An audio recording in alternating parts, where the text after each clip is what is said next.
За нуруу амраач та. За залуучууд төвчлэг. Залуучууд бичлэг гэдгээс гадна 3 метрийн бичлэг хүрч байна. Тэгээд бичлэг хийгээ байж байгаа сайн нэг бараг 10 хэдэн бичлэг хийцээ байхгүй юу. Тэгээд одоо тэгэхээр эсвэл ч юм уу хэдэн бичлэг хийчээ тэгээд ер нь амарна. Энэ сул цагаар хийдэг болохоор дээрс нь ажил ихтэй үед хийж амждаггүй. Дээрс нь миний хобби байхгүй юу. Тэгээд ер нь алдартай сошиалуудаас сонсоход баг хэдэн мянган удаа, хэдэн 10 мянган удаа хийж үзчихэж суралцсан байт юм бэлээ. Ярьж суралцсан гэсэн үг шүү дээ. Тэгээд би тэр хэдэн мянган алдаагаа зүгээр нийтэлцдэг. Энэ болохоор миний яг нэг юу юм бэ гэхээр туршлага эсвэл зүгээр ингээд ирээдүйд ярихын тулд гэсэн үг шүү дээ. Би хараа яг энэ мянган ширхэг хогийн бичлэг хийж одоогийн төвшөнд хүрсэн байхгүй юу. Гэтэ би энэс шилдэг цаашаа ингээ хөгжих хичээж байгаа. Гिचшээ болгож харуулганд тулд хийдэг. Хоёрдугаар болохоор тухайн момент дээр ярих гэж хичээдэг байхгүй юу. Ингээд текст бэлтгэх яг гоё л доо. Текст бэлтээд уншиж болно. Гэтэ ер нь амьдралд ингээд би өөрөө маш олон хүмүүстэй уулздаг, маш олон хүмүүстэй ярилцдаг байхгүй юу. Зөвлөгөө өгдөг ч юм уу, эсвэл ажил хийдэг гэсэн үг. Одоо инженер ч юм уу. За эсвэл жишээлбэл ингээд жишээ авъя л та. Би одоо зөөгч явах юм бол маш олон хүнтэй харилцсан. Тоогооч явах юм бол арай зөв хүнтэй харилцсан. Эсвэл би цахилгаан станцд ч юм уу ажилладаг инженер ч юм байх юм бол би арай л хүнтэй ихээс илүү машинтай илүү харьцсан шүү дээ.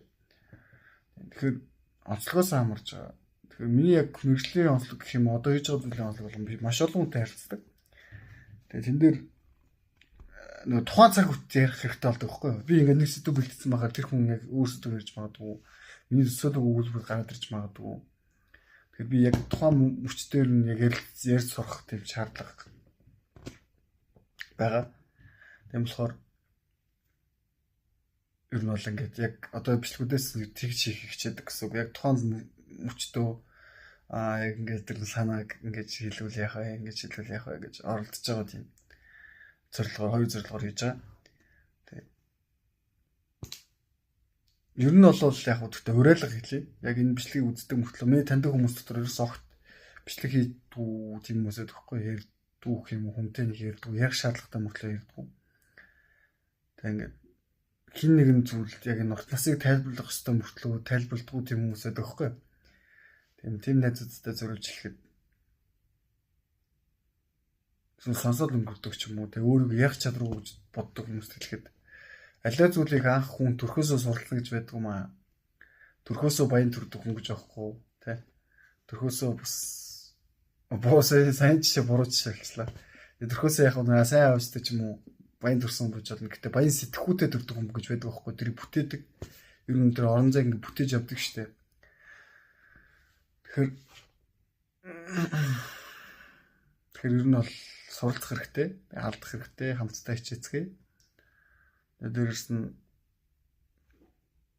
амралтгүй хөдөлмөрлөгдсөн бол тэр цаг хугацааг наашлуул нь штэ. Тэгэхээр би одоо яг хичээхгүй бол тэгэл нас турштай ярьсахгүй ингээ яваал өнгөрнө. Ийм болохоор би одоо л ингэ сурч иж оролцоор үйж яг энэ залуу насны нэрээ тэр чадвараа илүү сайжруулад олоод авчих юм бол надад хэрэгтэй учраас хичээж байгаа. Тэгчээ заримдаа бол хичээ ядарсан, заримдаа бүр ингээ хүсэл төрөх байсан ч гэсэн жоохон ингээд эрг өөр амьсгал авчирч байгаа ингээ хийдэг байхгүй. Тийм болохоор тачицгээ та. Баярлалаа.